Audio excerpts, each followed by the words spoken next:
볼게요. 자, 여기에 있는 파트는 화학이랑 물리가 접목되는 부분이라서 됐죠? 특히 이 부분이 기억이 안 나는 사람들은 머릿속에 두셔야 되고, 오늘은 선생님이 보호부터 시작해서 반도체까지 해서 지금부터 최선을 다해서 달려서 어디까지 끝낼 거냐면 68페이지까지 끝내려고는 나의 강한 의지. 68페이지까지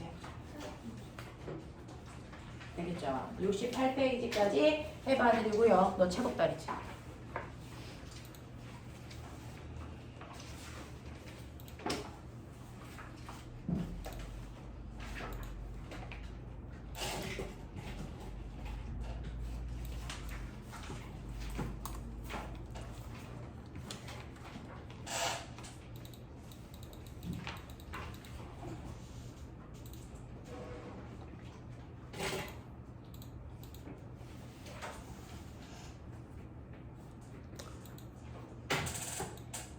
우리 학원 2층 누가 하냐?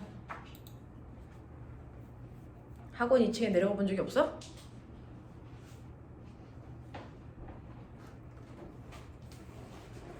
정연아, 내려가면 2층에 복사실이 있어. 2층에 복사실이 있어. 엘리베이터 내려가자마자 오른쪽에 복사실이야. 거기에 들어가면 지금 하이탑 수련한 거 있어. 갖다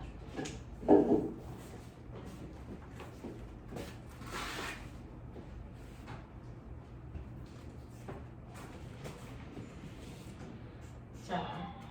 허가는 앞부분에 화학을 조금 했다 그랬으니까 우리는 진도를 나가죠.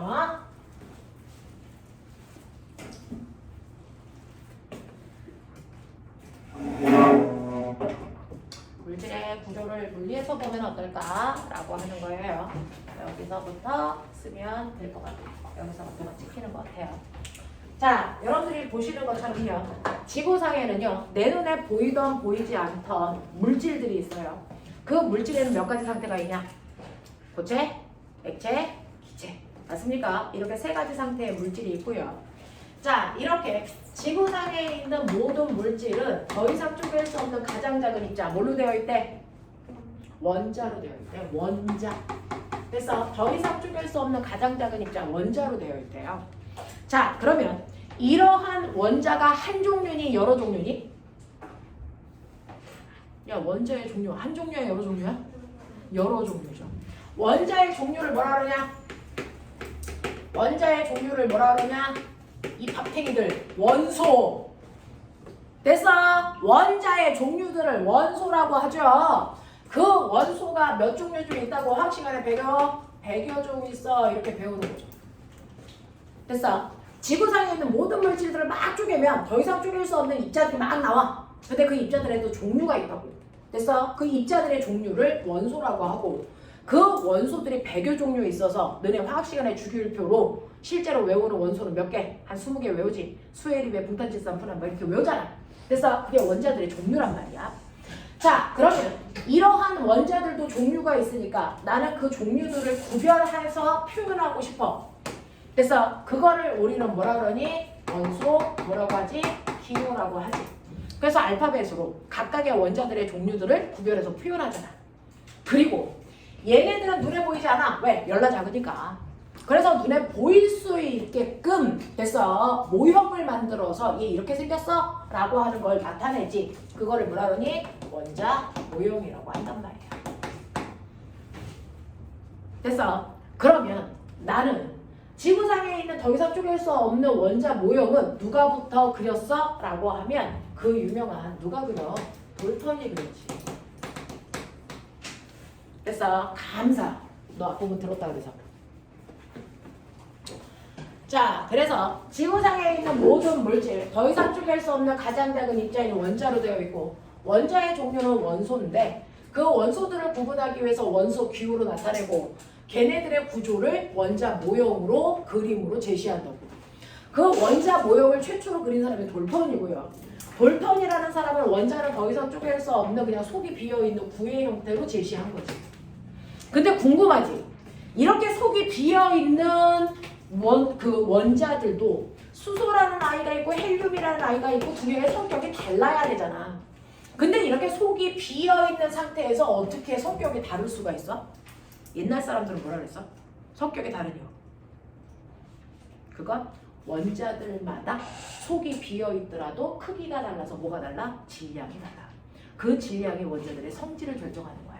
그래서 원자들의 종류가 다른 거야. 이렇게 얘기했단 말이야.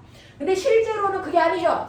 우리는 원자는 속이 비어있는 줄 알았더니 사실은 그 안에는 세 종류의 입자가 들어있어. 아까 너네가 얘기한 것처럼 뭐가 들어있어요? 원자의 중심에 뭐가 있고요? 원자 핵이라고 하는 부위가 있고, 이 원자 핵에는 플러스의 정기적 성질을 띠는 부위와 정기적 성질을 가지고 있지 않은 입자가 같이 들어있는 거야. 그래서 우리는 핵 속에 들어있는 입자가 그래서 핵자라고 부르고요. 핵자에는 두 가지가 있는데 플러스 정기적 성질을 띠는 양성자라고 하는 핵자와 정기적 성질을 띠고 있지 않은 중성자라는 아이들이 모여있는 공간이 원자 핵이에요. 그리고 바깥쪽에는 마이너스 정기적 성질을 띠고 있는 입자가 있습니다. 그 마이너스 정기적 성질을 띠고 있는 아이들을 전자라고 해서 사실은 원자라는 거 안에는 이렇게 세 종류의 성질을 가지고 있는 입자들의 모임이죠. 그래서 이 입자들이 모여있는 걸 우리가 원자라고 해서 원자들의 성질은 얘네들이 결정하는데 그중 누구요? 수소는 불 갖다 대면 펑 하고 터지고 산소는 꺼져가는 부식도 잘 타게 도와주는 성질, 그 성질 누가 만들어요?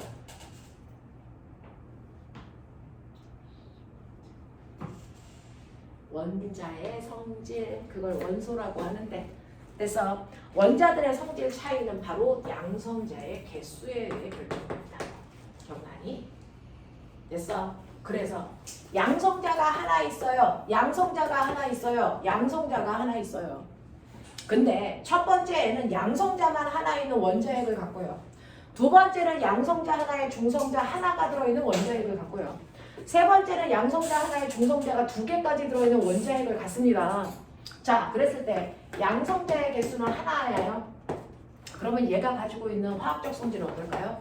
같아요. 왜? 화학적 성질은 양성자의 개수로만 결정되기 때문에. 그래서 그러니까 양성자의 개수가 다 똑같이 하나라면 얘네들이 가지고 있는 화학적 성질은 다 똑같은 원자번호 1번이 누굽니까? 수소라는 말이에요. 그래서 불 갖다 대면 펑 하고 터지는 수소 폭탄이 되는 겁니다. 그래서 원자들이 가지고 있는 고유한 성질, 그걸 멋진 말로 화학적 성질이라고 해요. 이러한 화학적 성질은 그 원자 핵 속에 들어있는 양성자의 개수가 중요합니다. 근데 선생님 중성자의 개수는 다르죠? 네, 다르죠. 얘는 중성자가 없어요. 얘 하나 있어요. 얘 두 개 있어요.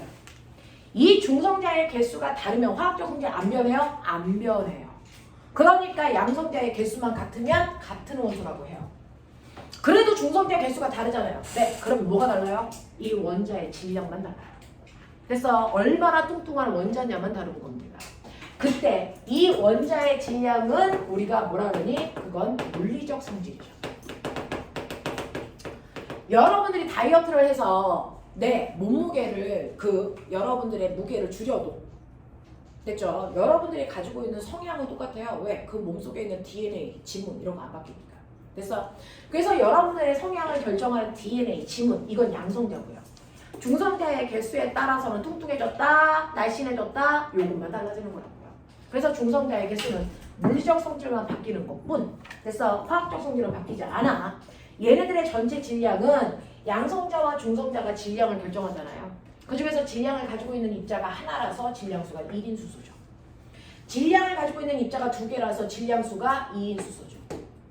질량을 가지고 있는 입자가 3개라서 질량수가 3인 수소죠. 그래서 라고 해서 화학적 성질은 똑같지만 단지 질량만 다른 이 관계를 우리 뭐라 그런다? 이거를 동위원소라고 하잖아요. 그래서 중성자의 개수가 다르면 단지 질량만 다를 뿐 화학적 성질은 다르지 않고요. 그 다음에 우리가 원자라고 하는 단어 아무 데나 쓰지 않는다. 그래서 원자는요.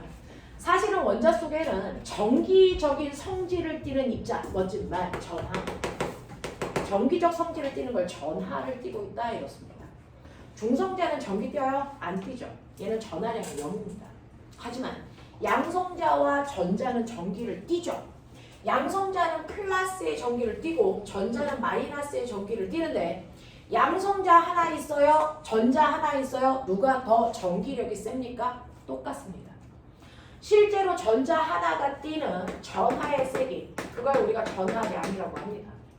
전자 하나는 전하량이 마이너스의 성격을 띠면서 1.6 곱하기 10의 마이너스 19승 쿨롱의 정기적 세기를 띄어요. 근데 양성자는요, 하나가 플러스의 전기를 띠면서 세기는 똑같이 1.6 곱하기 10의 마이너스 19승 쿨롱의 정기적 세기를 가지고 있는 입자예요. 그러니 얘네들의 세기는 똑같은데 극만 반대야. 근데 세기를 이렇게 숫자로 쓰니까 복잡스러워. 그래서 나는 전자 하나의 정기적 세기를 상대적 값으로 그냥 마이너스 1, 양성자 하나의 정기적 세기를 그냥 플러스 1이라고 하는 상대적 세기로 표현할 뿐이야. 실제 세기는 이런데. 알겠어? 그럼 우리가 맨날 외우는 나트륨의 원자 번호 11번이라고 했잖아. 그랬을 때 나트륨의 원자 번호는 양성자의 개수니 나트륨 하나는 양성자가 11개 가지고 있죠. 자, 근데 얘는 됐어. 전자도 11개 있어요. 그래서 플러스와 마이너스의 세기가 똑같은 서로 반대라서 상쇄돼서 얘는 이런 상태일 때는 정기적 세기가 겉으로 드러나지 않아. 중성이거든요. 이렇게 양성자의 개수와 전자의 개수가 같아 정기적 세기가 밖으로 드러나지 않을 때를 우리 뭐라고 한다? 원자라고 부른다. 그 얘기예요. 그래서 원자는 아무 때나 쓰는 단어가 아니라 정기적으로 중성인 아이만 원자라고 부른다. 그래서 저기에 수소 원자 있어요? 그러면 아무도 얘기 안 해도 수소라는 건 양성자가 하나니까 이 안에 반드시 전자도 한 개 들어있다는 얘기예요. 왜? 수소 원자라고 했습니다. 자, 질량수가 2인 수소 원자 있어요? 원자 있다고? 질량수가 2라 그래도 수소니까 양성자 하나 있잖아. 그러면 이 안에는 전자 하나겠죠. 그래야 중성이겠죠. 질량수가 3인 수소도 수소잖아요. 그렇다면 양성자가 하나 있죠? 얘도 전자가 하나 있겠죠. 그래서 중성인 거예요. 되겠어요? 그래서 우리가 얘기하는 원자라는 거 안에는 사실은 엄청나게 많은 의미가 이런 식으로 들어있어요. 그걸 화학 시간에 배우시는 거예요.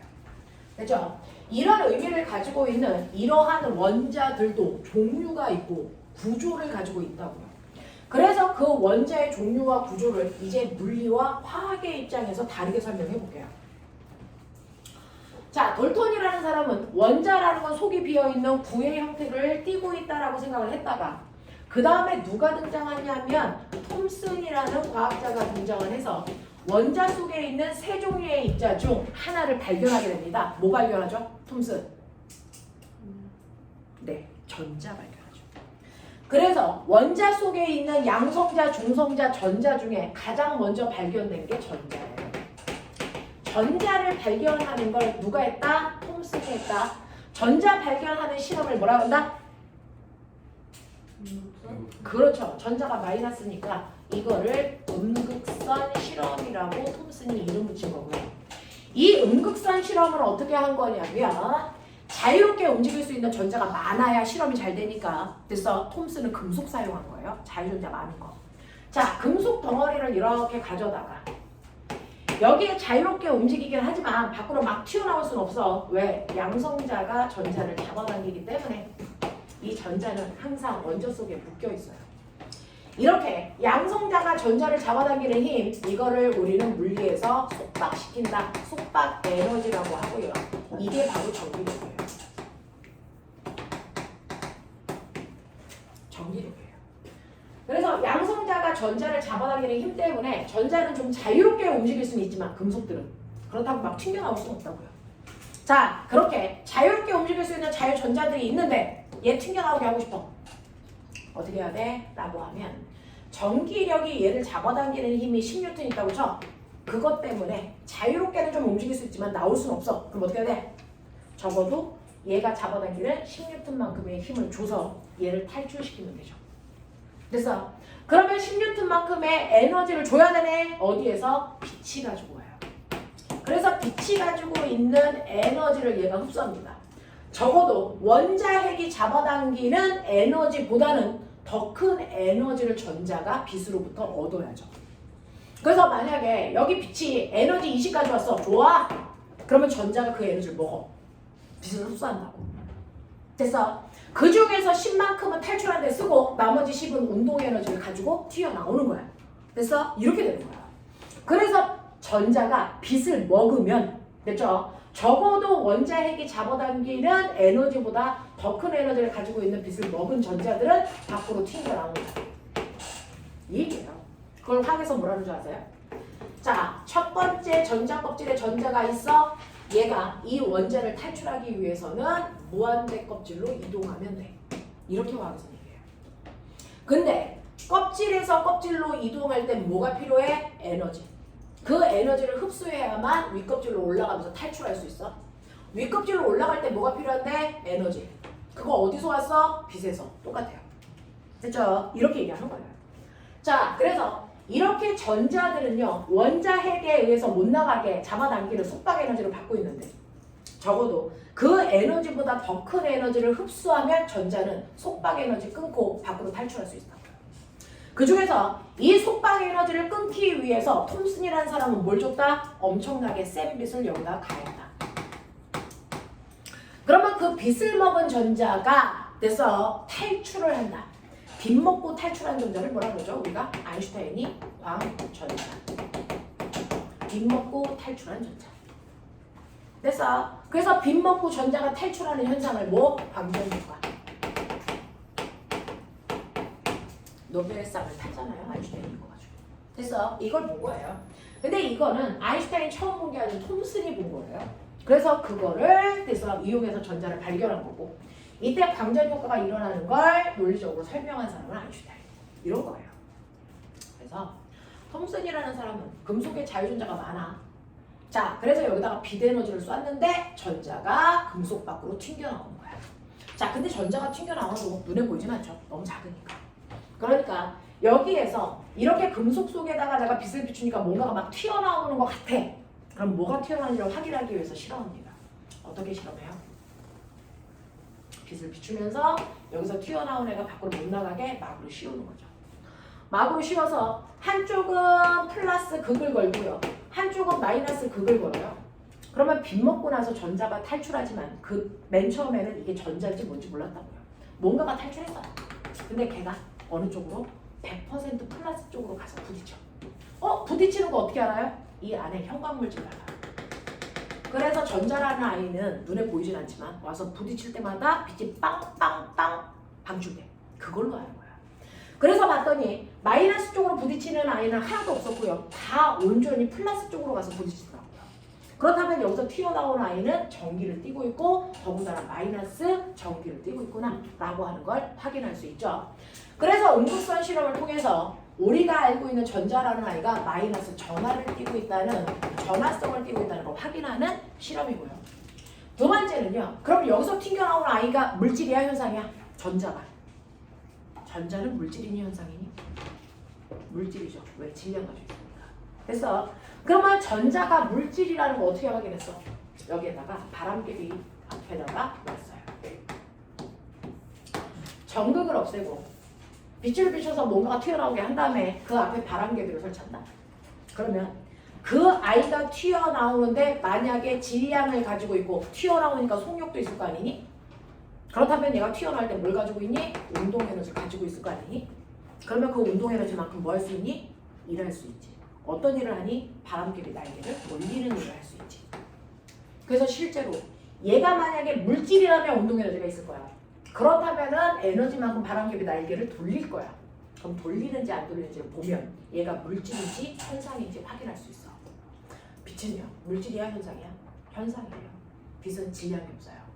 그러니까 여기다 바람개비 날개 놓고요. 형광등을 100개쯤 켜본다고 쳐봐. 바람개비 돌아?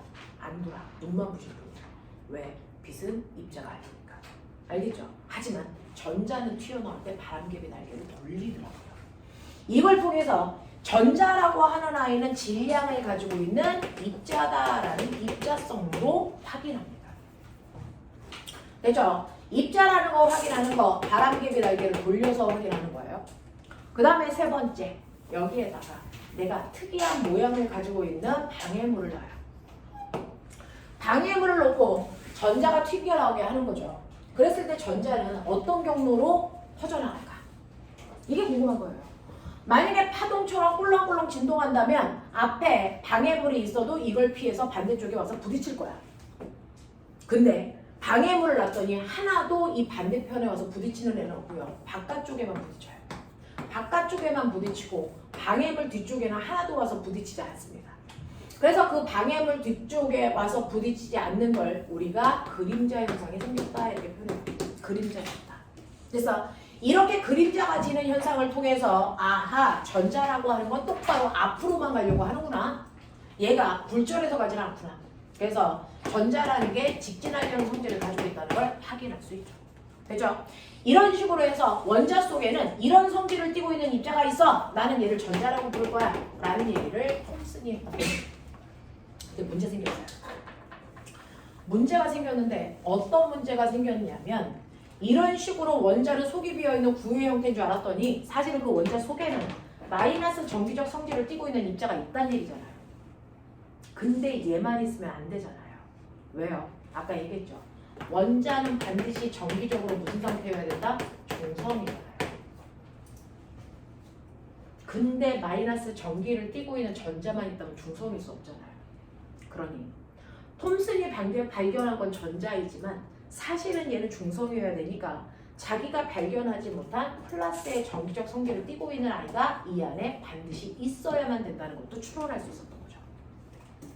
하겠어? 그래서 이 사람은 이런 식으로 원자라는 거 안에는 마이너스 정기적 성질을 띠고 있는 전자와 자기가 발견하지 못했지만 플러스 정기적 성질을 띠고 있는 그래서 입자가 이렇게 군데군데 박혀있는 푸딩이에요. 알아? 푸딩에 그래서 모형을 제시하는 사람이 바로 톰슨입니다. 그랬다가 세 번째 누가 등장하냐면 러더퍼드라고 하는 과학자가 등장하는데요. 러더퍼드라고 하는 과학자는 생각한 거죠. 그래, 플러스하고 마이너스가 있을 것 같아. 근데 이런 식으로 플러스의 정기적 성질을 띠고 있는 물질도 바깥쪽에 있었다면 얘도 비대너지 먹었을 거 아니야. 그러면 얘도 튕겨나왔어야지. 왜 얘만 튀어나와? 말이 안 된다는 거죠. 그렇죠? 그래서 얘는 어떻게 생각했냐면 플러스가 없다가 아니고 있는 건 맞는데 얘가 튕겨나올 수 없을 정도로 플러스라는 입자들이 엄청나게 무거운 애가 속에 깊게 들어가 있다. 그리고 바깥쪽에 마이너스의 성격을 띠고 있는 애가 이렇게 있었던 거다. 그래서 바깥쪽에 있는 애가 빛을 먼저 빨아먹어서 얘만 튀어나오는 거고 속에 있는 무거운 아이는 그래서 무겁기 때문에 빛을 빨아먹어도 튀겨나오지 못했던 거다. 그러니까 플러스의 정기적 성질을 띠고 있는 아이는 원자의 깊은 곳에 무겁게 자리 잡고 있을 거야. 나는 얘를 원자핵이라고 할 거야. 그러면 정말 플러스라는 게 이렇게 흩어져 있는지 중심에 모여져 있는지 그리고 질량이 큰지를 딱 확인해 볼게. 그 실험을 하는 겁니다. 그래서 러더퍼드가 한 실험이 바로 원자핵이라는 게 진짜로 있는지 원자핵 발견 실험을 해요. 원자핵을 발견하려는 실험을 합니다. 그 실험의 실제 이름이 뭐죠? 그렇죠. 그 실제 실험이 알파 입자 산란 실험이라고 해요. 각자 자기들의 실험에 이렇게 이름을 붙여주는 거예요. 알파 입자 산란 실험을 하는데 알파 입자 산란 실험을 이해하기 위해서는 첫 번째 알파 입자가 뭐야? 산란은 뭐야? 이거 알아야죠. 됐죠? 자, 러더퍼드라고 하는 사람은 실제로 원자 속에 원자핵이 있는지를 확인하기 위해서요. 톰슨은 금속 덩어리를 사용했는데 러더퍼드는 금속 덩어리를 사용하면 원자들이 막 겹쳐. 그리고 그 안에 있는 원자핵도 겹쳐. 그래서 질량이 큰지 어디에 있는지 위치 확인을 할 수가 없어. 겹치니까. 그래서 겹치지 않게 금속을 최대한 종이보다 얇게 펼칩니다. 금속을 얇게 펼쳐요. 금속은 배웠을 거예요. 금속은 그래서 압력을 가하면 종이보다 얇게 펴지는 성질. 멋지 말! 전성. 됐어. 금속은 전성을 갖기 때문에요. 종이보다 얇게 펼치고요. 그 중에서 우리 금 알죠? 금을 종이짝보다 더 얇게 펼친 게 금박이에요. 금박. 그 금박을 싼 약이 있죠. 우황청심원. 그 우황청심원을 싸고 있는 아이가 승부입니다. 그래서 우황청심원이 비싸요. 그걸 먹는 거죠. 그걸 먹으면 그죠? 금은 우리 몸에서 해독작용합니다. 그래서 한방 약품이에요. 먹는 거예요. 그리고 비싼 초밥집에 가면 금박지를 잘라서 초밥 위에 이렇게 뿌려줍니다. 고명처럼. 먹죠. 비쌉니다. 그래서 금은 해독작용을 하기 때문에 옛날부터 그래서 한방에서 치료약으로 사용합니다. 자, 그래서 이렇게 종이보다 더 얇게 금속을 펼칠 수 있어요. 금속은 전성을 가지고 있기 때문에. 그래서 펼칩니다. 이걸 최대한 얇게 펼치면 이 안에 있는 원자들이 한 겹으로 이렇게 펼쳐지는 거죠. 그러면 그 안에 러더퍼드가 생각하는 원자핵도 겹치지 않게 있는 거죠. 이 상태를 만들려고 그래서 금속을 얇게 펼치는 금박의 형태로 써요. 금박의 형태를 만든다. 금속박 형태로 만들어요. 그리고 나서 이 전자가 튀어나오는 거 확인하기 위해서 형광물질을 바른 막으로 감싸는 거예요. 감싼 다음에 여기에다가 레이저 총처럼 만든 총을 이용해서 알파라는 입자가 튕겨나오게 하게 쏘는 거예요. 그래서 여기서 알파 입자를 쏜다고요. 알파 입자가 뭐예요? 지도 몰랐어요. 뭔가를 쏴서 거기서 뭐가 튀겨나가는데 자기가 쏘고 있는 여기서 뭐가 튀겨나가긴 하는데 걔가 누군지 몰랐단 말이야. 러더퍼드가. 요즘은 우리가 잘 알지 못하는 걸 미지수로 놓고 X, Y, Z로 놓죠. 옛날엔 미지수를 뭘로 갈게요? 알파, 베타, 감마. 그걸로 나가. 그래서 러더퍼드는 자기가 쏜 총에서 뭐가 나가는데 얘가 누군지 잘 모르겠어. 그래서 정체 모를 입자라는 뜻으로 알파 입자라고 한 거고요. 지금은 걔가 쏜 아이가 누군지 우리는 알죠. 뭘까요? 뭐요? 방사선 아니에요? 방사선? 방사선을 쏘진 않았어요. 자, 얘가 쏜 알파 입자가 이걸 모르는 너네들이 이상한 거 아니냐? 돈 주고 화학 배우는데 뭐냐? 헬륨 양이온이죠. 헬륨 양이온을 쏜 거예요. 됐죠? 질량수가 4인 헬륨 양이온을 쏜 거예요.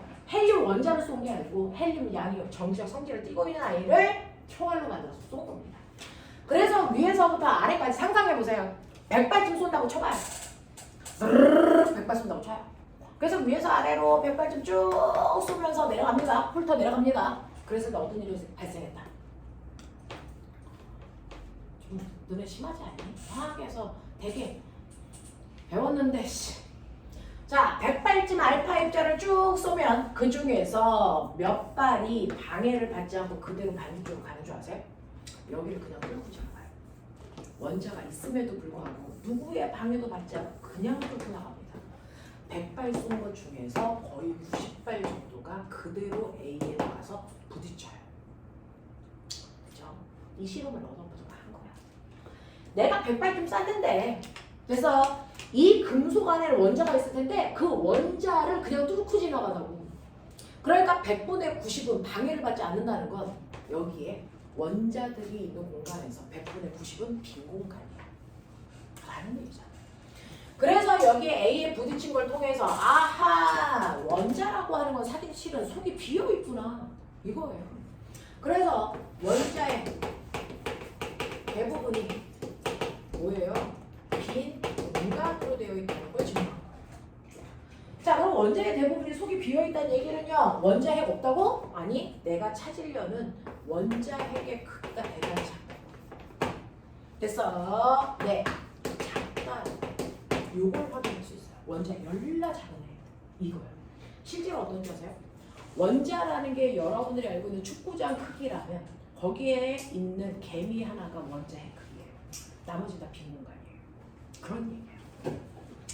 자, 근데 100발쯤 쐈을 때요, 아무리 작아도 여기에 원자핵이라는 입자 있잖아. 됐으니까, 자, 있으니까 여기서 내가 촘촘하게 훑으면서 쐈을 때 이 작은 아이랑 부딪히는 아이는 존재합니다. 그럼 존재할 때 어떻게 됩니까? 원자핵이랑 정통으로 부딪힐 때 그래서 뭐가 튕겨나가요? 여기서 내가 쏜 알파 입자가 튕겨나갑니다. 알파 입자가 이렇게 튕겨나갑니다. 됐어. 직진하지 않고 튕겨나가는 위치를 우리가 산란했다 이렇게 표현합니다. 직진의 반대말이 산란입니다. 됐죠? 그래서 첫 번째 B라는 위치에 알파 입자가 부딪히는 걸 확인했어요. 자, 근데 너네 기억해봐. 선생님이 막 뛰어와서 벽이랑 부딪힙니다. 누가 더 세게 밀어? 선생님이 세게 밀었어? 벽이 세게 밀었어? 선생님이 벽을 세게 밀었게? 벽이 선생님을 세게 밀었게? 똑같이 작용 반작용. 알겠어요? 똑같은 힘으로 밀어요. 똑같은 힘으로 서로 미는데 막 뛰어와서 부딪혔을 때 누가 밀려나가니? 선생님이 둘이 밀려나가죠. 왜 그래요? 건물보다 선생님이 뭐하니까? 가벼우니까. 가벼운 애가 튕겨나가는 거예요. 무조건 부딪히는 순간 똑같은 힘을 받는데 그 중에서 가벼운 애가 튕겨나간다? 그렇다면 튕겨나가는 게 누구냐? 헬륨, 양이온이다. 그럼 누가 가볍니? 헬륨, 양이온이 원자핵보다 가볍다. 그렇다면 원자핵은 뭐하니? 열나 무겁다. 알겠습니까? 이 얘기를 하는 거죠. 그래서 B에 부딪힌 걸 통해서 여러분들이 알아두셔야 되는 거, B에 부딪힌 걸 통해서 아하, 원자 핵은 크기는 엄청 작지만 질량은 되게 크구나. 이걸 확인할 수 있어. 엄청 질량 크네. 그래서 빈 먹고 얘 못 튀어나온 거네. 이게 된다고요. 알겠어? 자, 그 다음에 세 번째. 이때요. 정통으로 부딪히는 애도 있지만 사실은 원자 핵이랑 깻잎 한 장 차이로 아깝게 스치는 애도 있어요. 그죠? 그런 애도 있겠죠. 스쳐 지나가는 애도 있는데 이 스쳐 지나갈 때 어떻게 될까? 부딪히지는 안 하잖아. 네, 얘가 밖으로 밀립니다. 안으로 끌려가지 않고 밖으로 밀려버립니다. C의 위치에 와서 부딪힙니다. 원자 핵이랑 스치는 순간 끌려가는 게 아니고 밖으로 밀렸네 라는 또 다른 산란 위치에 와서 부딪히는 걸 봤다고. 됐죠? 그러면 C 쪽으로 밀리는 이유가 뭘까? 아하, 내가 쏜 게 플러스 전기를 띠는데 원자 핵도 플러스 전기를 띠는구나. 그래서 서로 청력작용이구나. 알겠습니까? 이 얘기가 되는 거죠. 그래서 이렇게 C 쪽으로 바깥쪽으로 밀리는 걸 통해서 우리가 찾으려는 원자 핵이 플러스 전기를 띠고 있다는 걸 확인할 수 있었다. 이게 바로 알파 입자 산란주였다. 되겠어?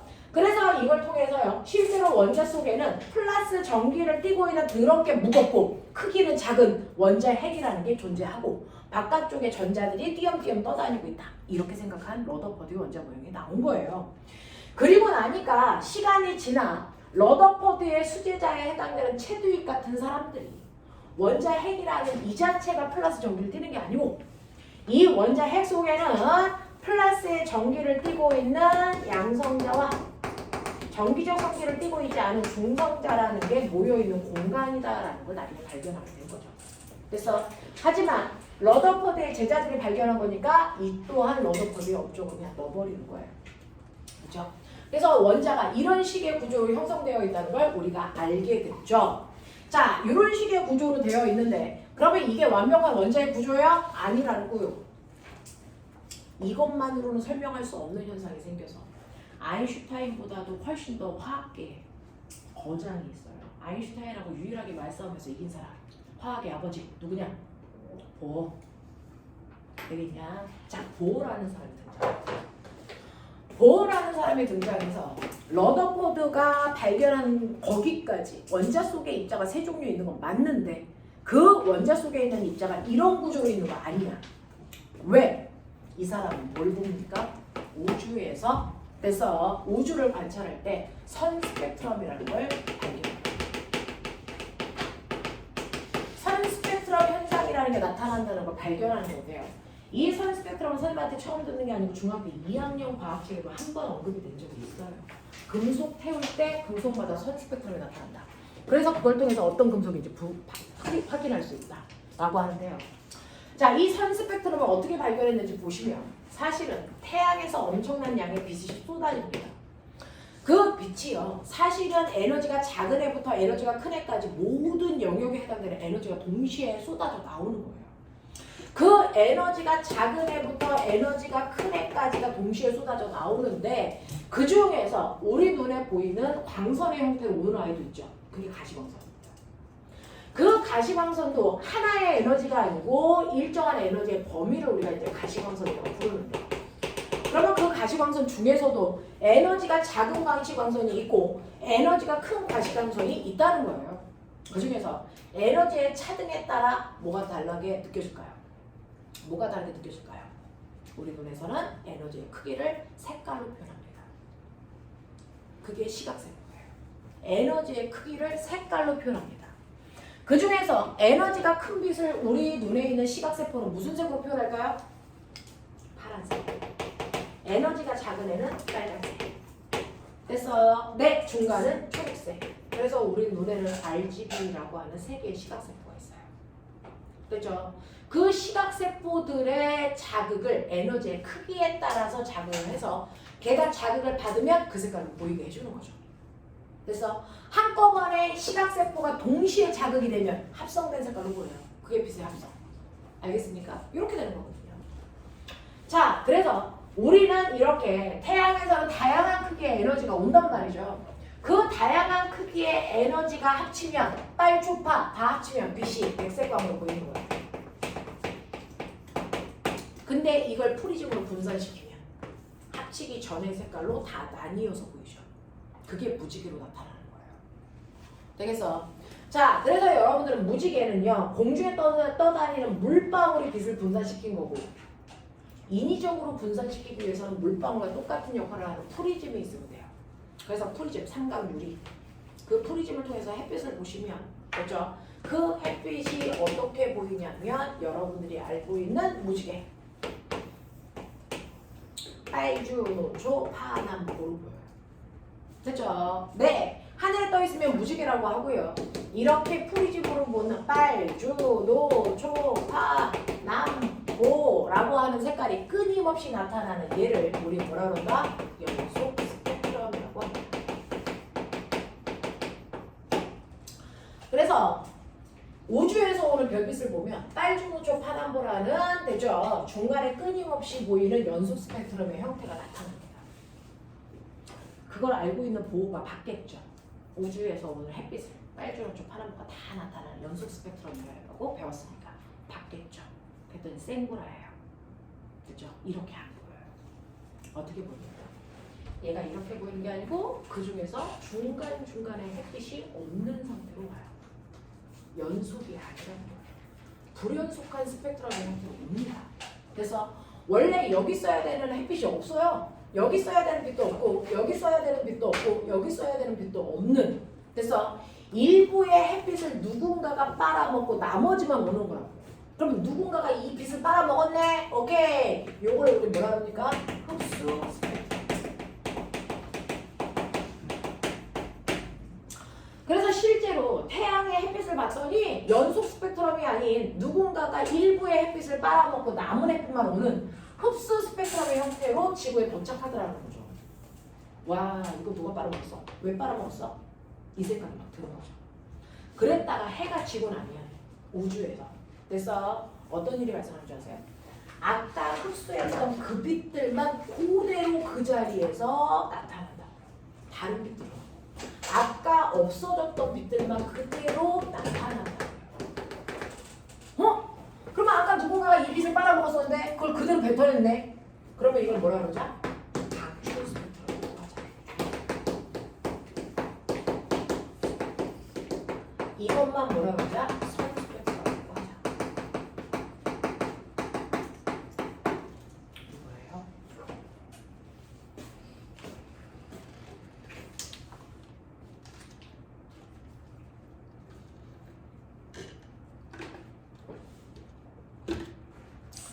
그래서요, 보호라는 사람이 하늘을 봤는데 자기가 생각하기에는 태양에서 각양각색의 에너지가 다 오니 연속 스펙트럼의 형태로 햇빛이 관측될 거라고 생각을 해서 관측을 해봤더니 연속이 아닌 흡수와 방출 스펙트럼의 형태가 나타나고 이때 흡수에서 없어진 햇빛의 위치와 방출된 위치가 정확하게 일치한다는 걸 알 수 있어요. 우연이라고 생각하기에는 너무나도 됐어 완벽하게 매 순간 이렇게 나타나거든요. 그럼 이건 이유가 있다는 겁니다. 그래서 원인에 따른 결과라는 거죠. 그러면 원인이 뭘까? 이걸 미친 듯이 생각하는 거죠.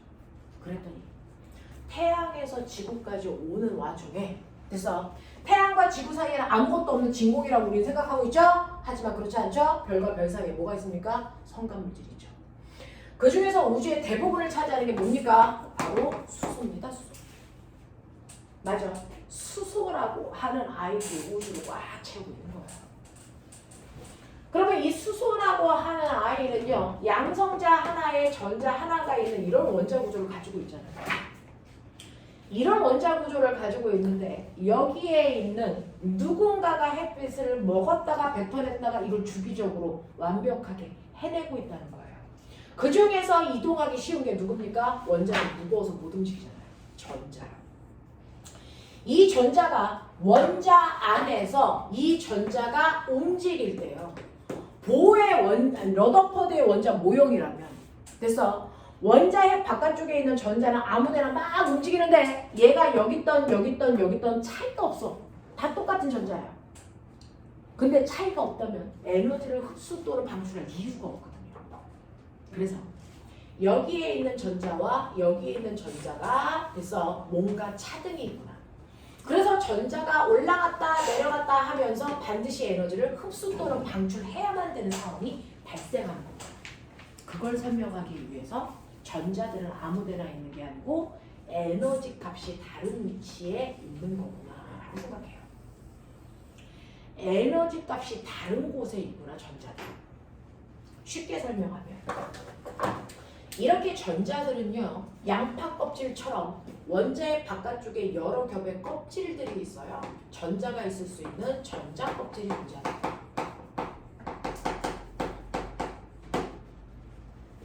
전자 껍질이 존재해서 첫 번째 원자핵 여기 칠판 보이십니까? 원자핵 바깥쪽에서부터요. 그래서 원자핵에서부터 바깥쪽으로 나오면서 셀 수 없을 정도로 무수히 많은 전자들이 있을 수 있는 전자 껍질들이 존재합니다. 그 중에서 안쪽 껍질부터 구별하기 위해서 안쪽 껍질부터 넘버 1 껍질, 넘버 2 껍질, 넘버 3 껍질, 넘버 4 껍질, 그래서 넘버 무한번째 껍질까지 있어요. 전자 껍질은 셀 수 없이 많다라는 그 얘기예요. 이렇게 전자들이 있을 수 있는 전자 껍질들이 여러 개가 있고 전자는 아무데나 있는 거 아니야. 전자 껍질 위에만 존재할 수 있어. 그랬다가 전자가 이동한다는 얘기는 껍질에서 그 다음 껍질로 또는 한꺼번에 여러 껍질을 움직이더라도 껍질 위에만 존재할 수 있고 껍질과 껍질 사이의 틈에는 전자가 있을 수 있다 없다? 없다. 됐어. 그리고 몇 번째 껍질에 있느냐에 따라서 그래서 그 껍질에 존재하기 위한 뭐가 다르다? 에너지 값이 정해져 있다. 그래서 계단처럼 그려봐 드릴게요. 이게 에너지의 크기를 나타낸다. 우리가 얘기하는 첫 번째 전자 껍질, 두 번째 껍질, 세 번째 껍질, 네 번째 껍질, 그래서 무한번째 껍질까지 이렇게 전자 껍질 위에만 전자들은 존재할 수 있는데 이렇게 그 껍질 위에 존재하려면 껍질에 해당되는 만큼의 에너지를 전자는 가지고 있어야 된다. 그래서 첫 번째 껍질에 전자가 올라가려면 첫 번째 껍질에 준하는 에너지를 가지고 있어야 되는데 첫 번째 껍질에 있으려면 에너지 얼마 있어야 돼요? 만약에 1 있어야 된다면 두 번째 껍질에 올라가기 위해서는 에너지 4 세 번째 껍질에 올라가려면 9 네 번째 껍질에 올라가려면 16 무한번째 껍질에 올라가려면 에너지가 무한대로 많이 있어야 된다. 그러니 나는 에너지가 1밖에 없어. 그럼 넌 첫 번째 껍질에만 존재할 수 있어. 근데 내가 햇빛을 흡수해서요 에너지가 선생님 9 됐어요. 햇빛은 8 흡수했거든요. 그러면 너는 1에 있을 수 없어. 에너지가 9인 세 번째 칸으로 올라가. 알겠어? 저는 9만큼의 에너지가 있었다가 그러면 에너지 됐어 5만큼을 버렸어요. 그러면 에너지 9 있던 애가 에너지 4로 바뀐 거죠. 그럼 넌 두 번째 껍질로 내려가. 이렇게 되는 거예요. 그래서 전자들은요 자기의 에너지의 크기만큼에 해당되는 전자 껍질에만 존재할 수 있다. 그러면 저는요 에너지 9 있었는데 5 버리긴 아까워요. 3만 버릴게요. 그러면 에너지 6이네? 저 어디 있어요? 그런 전자는 존재할 수 없어요. 그건 껍질과 껍질 사이에 떠 있어야 된다는 얘기인데 이건 전자가 존재할 수 없는 위치예요. 그래서 전자는 무조건 됐어. 네. 5를 흡수해서 9로 올라가든지 아니면 됐어. 5를 정확하게 방출하는 수밖에 없어요. 그래서 항상 흡수하는 햇빛의 양과 방출하는 햇빛의 양의 크기는 반드시 같아야 된다. 그 중간값을 가질 수 없기 때문이다. 알겠습니까? 이겁니다. 그래서 보호가 생각한 선 스펙트럼을 해결하기 위한 해법은 원자핵 바깥쪽에 에너지 값이 결정되어 있는 전자 껍질들이 있고 그 껍질에서 껍질로 이동하기 위해서 에너지를 반드시 흡수 또는 방출하기 때문에 흡수 스펙트럼과 방출 스펙트럼이 나타나는 거다. 그리고 중간의 위치에는 존재할 수 없기 때문에 그래서 항상 정해진 크기만큼의 에너지 차이가 드러나는 거다. 그래서 항상 흡수한 만큼을 방출하지 이만큼 흡수했다가 중간에 남겨놓고 여기만 이만큼의 방출 이런 거 존재할 수 없다는 거야. 알겠어? 자, 이렇게 되면서 전자들은요. 그래서 이 선 스펙트럼을 해결하기 위해서 전자들은 전자 껍질에 존재하고 그 껍질들은 정해진 에너지 값을 갖는다. 이 정해진 에너지 값을 에너지가 양자화되어 있다 이래요. 양자화되어 있는 에너지 껍질에만 존재할 수 있고 자, 그 껍질에만 존재하다 보니 원자 속에 있는 전자들이 갖는 에너지 값은 1 아니면 4 아니면 9 아니면 16 아니면 이렇게 되죠. 그러면 전자가 가지고 있는 에너지 값이요. 1 아니면 4여야 돼요? 저 3 가질 수 없어요? 없어요. 없어요. 2 가질 수요? 없어요? 없어요. 그러면 전자들이 가지고 있는 에너지 값은 뚝뚝 끊어져 있네요. 네. 그래서 전자들이 가지고 있는 에너지 값은 불연속적입니다. 납득이 됩니까? 납득이 돼요? 이걸 설명하는 거죠. 자, 그래서 보어라고 하는 사람은 전자는요. 러더포드가 얘기한 것처럼 원자핵 바깥쪽에 아무데나 있지 않고 걔네들이 움직여도 아무런 변화가 없는 게 아니고요. 원자핵 바깥쪽에 여러 개의 에너지가 결정되어 있는 전자 껍질들이 있고 전자들이 껍질을 이동하기 위해서는 반드시 그 차이만큼의 에너지를 흡수 또는 방출해야 되는데 에너지 껍질, 전자 껍질을 올라갈 때는 반드시 에너지를 그만큼 계단을 올라가야 되니까 에너지를 흡수해야만 올라갈 수 있다. 그때 나타나는 게 흡수 스펙트럼이다. 전자들이 아래 껍질로 내려올 때는 그 차이만큼의 에너지를 반드시 방출해야만 내려온다. 그래서 방출 스펙트럼이 나타나는 거다. 되겠습니까? 이렇게 되는 거야. 그래서 전자들이 이동할 때 에너지에 차이가 생겨 흡수 스펙트럼과 방출 스펙트럼이 생긴다는 걸 설명한 사람이 보입니다. 되겠어? 그래서 전자 껍질이라는 개념을 도입하게 됐다. 이 껍질마다 에너지가 결정되어 있다. 그 껍질과 껍질 사이의 에너지 차이만큼을 우리가 흡수 또는 방출하는 거다라고 하는 얘기를 한 사람이 바로 보호고요. 보호는 우주에서 나타나는 선 스펙트럼을 설명하기 위해서 전자 껍질 개념을 도입하게 됩니다. 알겠습니까? 여기까지요. 그래서 여기까지의 내용들을 여러분들이 머릿속에 넣은 거죠. 아, 나 이제 알았어. 원자라는 거에 완벽한 구조를 이해했어. 원자는 원자핵이 있고 그래서 원자핵이 이렇게 있고 그 바깥쪽에 여러 겹의 전자 껍질들이 있는 거고 그 전자 껍질마다 에너지 값이 달라. 그 아래쪽 껍질은 에너지가 작아서 에너지가 1 있으면 들어갈 수 있는 껍질. 두 번째 껍질은 에너지가 4 있어야 들어가는 껍질.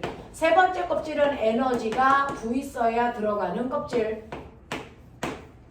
그래서 보호는요. 각각의 껍질이 에너지를 얼마 가지고 있어야 들어갈 수 있는지를 계산한 사람이에요. 왜? 선 스펙트럼 간격변을 가지고 다 계산한 거예요. 자, 그래서 각각의 전자 껍질을 첫 번째 껍질부터 넘버 1 껍질, 넘버 2 껍질, 넘버 3 껍질 그래서 무한대까지 가는데 바깥쪽으로 갈수록 껍질 번호 커지는 거고요. 각각의 껍질마다 가질 수 있는 에너지의 값 이걸 결정하는 식을 얘기한 사람입니다. 자, 그죠? 자, 위쪽 껍질로 갈수록 에너지가 커지는데 무한대 껍질 에너지 너무 커요. 너무 크니까 이거를 숫자 막 100만 이렇게 쓰기는 이제 복잡하잖아요. 그래서 가장 에너지가 큰 무한번째 껍질의 에너지를 얼마로 놓는다? 0으로 놓는다. 그러면 그거보다 아래쪽 껍질은 에너지가 0보다 작아야 되네. 그래서 모든 전자 껍질이 갖는 에너지 값은 사실은 음수입니다. 음수입니다. 자, 그랬을 때 각각의 껍질마다 얼마만큼의 에너지를 가져? 그걸 일반화 시켜놨는데 껍질 번호의 제곱분의 K상수. 이게 각각의 껍질이 갖는 에너지 값을 결정하는 식입니다. 그러니 첫 번째 껍질은 에너지 얼마 가져요? 네. 첫 번째 껍질은 여기다 1 집어넣으시면 되겠죠? 마이너스 K라는 에너지를 가져요. 이 K도 상수니까 저는 귀찮아서요. 이 K를 그냥 1로 놔요. 그래서 첫 번째 껍질이 갖는 에너지 값 얼마입니까? 저는 마이너스 1로 써요. 상수를 그냥 1로 놔요. 그러면 그러면 두 번째 껍질, 세 번째 껍질, 결국은 무한 번째 껍질까지인데 무한 번째 껍질은 에너지 얼마예요? 이거 무한대를 집어넣어 보시면 알겠지만 에너지 0이에요. 이거예요. 그래서 첫 번째 껍질에서부터 무한 번째 껍질까지의 에너지 차이를 선생님은 K가 아니고 1이라는 차이가 있구나 이렇게 생각해 보세요. 그죠? 첫 번째 껍질부터 무한 번째 껍질까지 에너지 차이가 1 나요. 그죠? 그러면 첫 번째 껍질에서 두 번째 껍질까지는 에너지가 1 중에서 얼마나 할까요? 그래서 저는 이 껍질 간격을 여기다 그릴 거예요. 그러면 껍질 간격이 등간격일까? 다 에너지가 0.1씩 차이 나게 하면 될까? 그래서 껍질 간격은 에너지 차이만큼으로 벌리기로 했어요. 그래서 봤는데 두 번째 껍질이요. 두 번째 껍질을 여기다 2 넣어보시면 되겠죠. 두 번째 껍질이 갖는 에너지 값은 마이너스 4분의 1입니다. 두 번째 껍질이 갖는 에너지 값은 마이너스 4분의 1인데 그렇다면 꼬맹아 생각해볼래? 첫 번째 껍질에서부터 무한 번째 껍질까지의 에너지 차이는 1인데 그 중에서 첫 번째 껍질과 두 번째 껍질 사이의 에너지 차이가 얼마나 나는 거니? 4분의 3. 우와! 첫 번째 껍질에서부터 두 번째 껍질까지의 에너지 차이가 무려 전체에서 4분의 3을 차지하네. 그래서 첫 번째 껍질에서 두 번째 껍질까지의 높이를 전체 높이에 그래서 4분의 3만큼으로 높이를 결정하시면 돼요. 이 간격의 에너지 차이입니다. 그러면 나머지 4분의 1 안에 모든 껍질이 다 들어있어요? 네, 그래요. 그러면 두 번째 껍질에서 세 번째 껍질 사이의 에너지 차이가 얼마일까요? 이 4분의 1죠. 보시면 세 번째 껍질이 갖는 에너지는 얼마인지 아세요? 마이너스 9분의 1이에요. 그러면 두 번째 껍질과 세 번째 껍질의 에너지 차이가 전체 4분의 1 중에서 얼마나요? 36분의 1 나죠.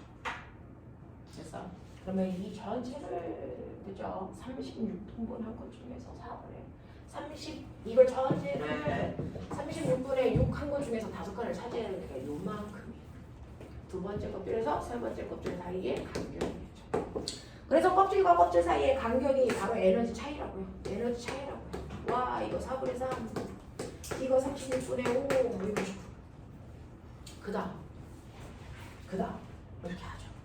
그러면 위로 갈수록 점점 껍질과 껍질 사이의 간격은 좁아지는 거네요. 네, 좁아집니다. 이런 식으로 그리셔야 돼요. 뭐하세요?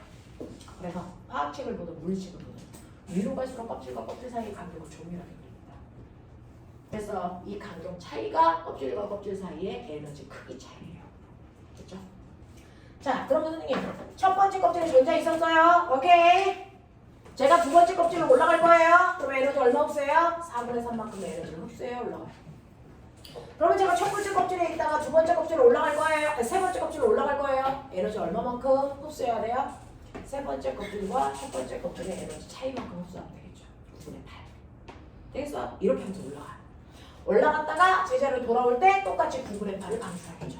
됐어? 이렇게 됐다? 근데 전자가 처음에 어디에 있던 상관없어. 전자가 처음에 몇 번째 껍질에 있던 이거 무관해. 무관해. 전자가 처음에 몇 번째 껍질에 있던 신경 쓰지 마. 걔가 몇 번째 껍질로 내려왔어? 이게 더 중요해. 전자가 첫 번째 어디에 있던 상관없이 얘가 내려온다? 뭐한테? 이따가 내려오던 됐어. 다섯 번째, 네 번째, 세 번째, 두 번째 있다 내려오던 상관없이 얘네들이 첫 번째 껍질로 내려올 때가 가장 많은 에너지를 방출해. 적어도 첫 번째 껍질로 내려올 때는 적어도 4분의 3보다 더 큰 에너지를 방출할 겁니다.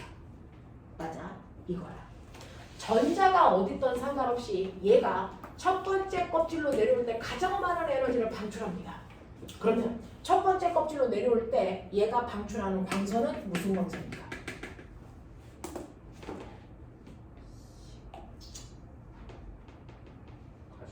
아이씨! 전자가 어디 있던 상관없이요. 첫 번째 껍질로 내려올 때 가장 많은 에너지를 방출한다. 이 새끼들 다 신고해버릴 거야. 무슨 광선 방출하니? 자외선. 이거 누가 발견할게? 이건 보호가 발견한 게 아니고요. 그래서 이건 누가 발견했냐면 라이먼이라는 아저씨가 발견했어요. 그래서 전자가 어디 있던 상관없이 다 자외선에 해당되는 영역의 광선을 방출하면서 내려오는데 그 얘네들이 방출한 그죠? 자외선의 계열의 에너지를 라이먼 계열이라고 합니다. 전자가 몇 번째에 있던 상관없이요. 첫 번째 껍질로 내려올 때가 가장 센 에너지를 방출하는데 그게 자외선이에요. 그 자외선에 해당되는 에너지를 방출한다는 걸 알아낸 과학자가 라이먼이어서 그 사람의 이름을 딴 라이먼 계열의 에너지를 방출한다 이래요. 물론 첫 번째 껍질로 내려올 때 자외선을 방출하지만 무한 번째에서 첫 번째로 내려올 때가 두 번째에서 첫 번째로 내려올 때보다 더 에너지가 센 자외선을 방출하는 건 맞아요. 그래서 하지만 다 자외선 계열이에요. 그 다음 전자가 어디 있던 상관없이 전자가 맨 처음에 어디에 있던 상관없이 걔가 두 번째 껍질로 내려올 때가 전자가 두 번째로 센 에너지를 방출하면서 내려옵니다. 두 번째 껍질로 내려올 때가 무슨 광선을 방출? 그게 가시광선 발생. 그래서 전자가 맨 처음에 어디 있던 상관없이 두 번째 껍질로 내려올 때가 두 번째로 많은 광선을 방출하는데 그게 바로 가시광선이에요. 그걸 알아낸 사람이 누구냐면 발머예요. 그래서 발머 계열의 에너지를 방출한다 그래요. 물론 무한 번째에서 두 번째로 내려올 때 에너지가 세 번째에서 두 번째로 내려올 때 가시광선보다 더 큰 에너지를 가지고 있는 건 맞아요. 그러니까 무한 번째에서 두 번째로 내려올 때는 보라색 계열을 방출한다면 세 번째에서 두 번째로 내려올 때는 빨간색 계열의 가시광선을 방출하겠죠. 그래서 같은 가시광선이라도 에너지의 격차는 있지만 어쨌든 다 가시광선이야. 이런 얘기. 그 다음 전자가 첫 번째 어디에 있던 상관없이 그 전자가 세 번째 껍질로 내려올 때가 세 번째로 많은 에너지를 방출하면서 내려오겠죠. 전자가 처음에 어디 있던 상관없이 세 번째 껍질로 내려올 때가 세 번째로 많은 에너지를 방출합니다. 그 세 번째로 많은 에너지가 뭘까요? 저게에서 이걸 발견한 사람이 누굴까요? 파시엔. 그래서 파시언 계열의 에너지를 방출하면서 내려온다. 그래서 이거를 우리가 라발파 이렇게 해요. 라발파, 라이먼, 발머, 파시언, 라발파. 자외선, 가시광선, 적외선. 알겠습니까? 이런 것들도 우리는 알 수 있어요. 자, 이런 식으로 껍질마다 에너지가 다르기 때문에 껍질을 이동할 때 에너지를 당연히 흡수도를 방출해야 되는구나. 그것 때문에 선 스펙트럼과 그래서 흡수 스펙트럼이 나타나는구나. 이걸 설명했단 말이죠. 이게 어제 구조예요. 여기까지 납득이 되니? 10분만 끌어드릴게요. 10분 있다가 이제 화학은 끝났으니까 물리학.